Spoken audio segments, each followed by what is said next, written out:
فرات سائز میں نیل سے آدھا لمبا یعنی 3000 کلومیٹر لمبا ایک دریا ہے، اور یہ دریا حضرت ابراہیم علیہ السلام کے زمانے سے بھی پہلے سے مقدس مانا جاتا رہا ہے۔ پچھلے کئی ہزار سال سے فرات کا دریا ترکی، شام اور عراق کی زمینوں کو پانی دے رہا ہے۔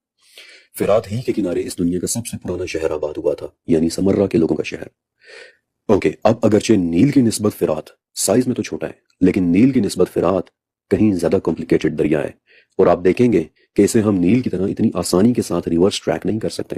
بلکہ سچ کہوں تو فرات پر اپنے ریسرچ ورک کے دوران مجھے صرف اس کی ریورس ٹریکنگ میں ہی کئی دن لگ گئے تھے، کیونکہ فرات کے محض کوئی ایک یا دو سورسز نہیں ہیں۔ لیکن پھر بھی پہلے کی طرح ہم اپنا سفر بہت سادہ سے انداز میں شروع کریں گے، پرشین گلف یعنی خلیج فارس کے اوپر سے، کیونکہ یہاں فرات ختم ہو رہا ہے، اور یہاں سے سفر شروع کرنے کا فائدہ یہ ہے کہ آگے کا سارا راستہ فرات ہماری آنکھوں کے سامنے رہے گا۔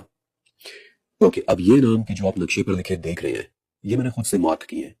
گوگل پر آپ کو اس طرح کی نیمنگ کنونشن نہیں ملے گی، یہ میرے اپنے بنائے ہوئے کسٹم میپس ہیں جنہیں میں نے آپ کی آسانی کے لیے بنایا ہے۔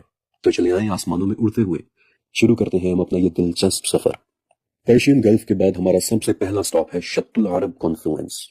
یہ دنیا کی مشہور ترین جگہوں میں سے ایک ہے، اور عراق میں جنگ شروع ہونے سے پہلے یہاں بہت سارے ٹورسٹ گھومنے کے لیے آیا کرتے تھے، کیونکہ یہ وہ جگہ ہے کہ جہاں دریائے دجلہ اور دریائے فرات آپس میں ایک دوسرے کے ساتھ مل جاتے ہیں۔ اور جیسا کہ میں نے بتایا کہ یہ میرے کسٹم میپس ہیں، گوگل میں آپ کو اس طرح کی نیمنگ کنونشن نہیں ملے گی، بلکہ دیکھیں کہ میں نے یہاں دجلہ لکھا ہوا ہے تاکہ آپ کو آسانی کے ساتھ سمجھ آ جائے، حالانکہ گوگل میپس پر آپ کو یہاں ٹیگریس لکھا ہوا ملے گا۔ ایسے ہی آپ کی آسانی کے لیے یہاں پر میں نے فرات لکھا ہوا ہے، جبکہ گوگل پر آپ کو یہاں یوفریٹس لکھا ہوا ملے گا، اور یہ والا یوفریٹس یعنی فرات ہی وہ دریا ہے کہ جسے ہم نے ریورس ٹریک کرنا ہے، کیونکہ حدیث کے مطابق اس دریا کا سورس بھی نیل کی طرح سدرۃ المنتہا کی جڑیں ہیں۔ تو چلے آئیں شروع کرتے ہیں ہم فرات کی اپنی ریورس ٹریکنگ۔ اب ویڈیو میں تو آپ بہت تیزی کے ساتھ ٹریکنگ ہوتی دیکھ رہے ہیں، لیکن اپنے ریسرچ ورک کے دوران دھیرے بہت ہی دھیان سے، بہت ہی توجہ سے میں نے فرات کو ریورس ٹریک کیا تھا، اس کے ایک موڈ کو اسٹڈی کیا تھا۔ اور شط العرب کے بعد جو اگلے راستے میں آیا وہ دراصل ایک ڈیم ہے جسے 1960s کے دور میں ترکی نے بنوایا تھا۔ اب یہاں تک کہ سفر کا سب سے آسان حصہ تھا، لیکن یہاں سے آگے چیزیں بہت زیادہ کمپلیکیٹڈ ہونا شروع ہو جاتی ہیں۔ اس ڈیم کا نام کیبان ڈیم ہے، اور اب مسئلہ یہ ہے کہ اس میں کئی جگہوں سے پانی آ کر اکٹھا ہو رہا ہے۔ اب فرات کے کئی سورسز بن چکے ہیں۔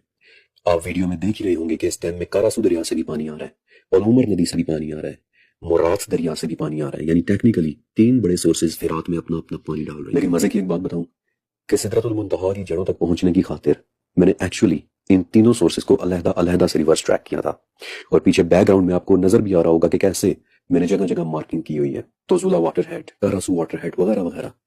لیکن وہاں میں آپ کو لے کر نہیں جاؤں گا، کیونکہ وہاں ہمارے کام کی کوئی بھی چیز نہیں ہے۔ لیکن جو جگہ ہمارے کام کی ہے وہ ہے یہ تیسرا دریا، مرات۔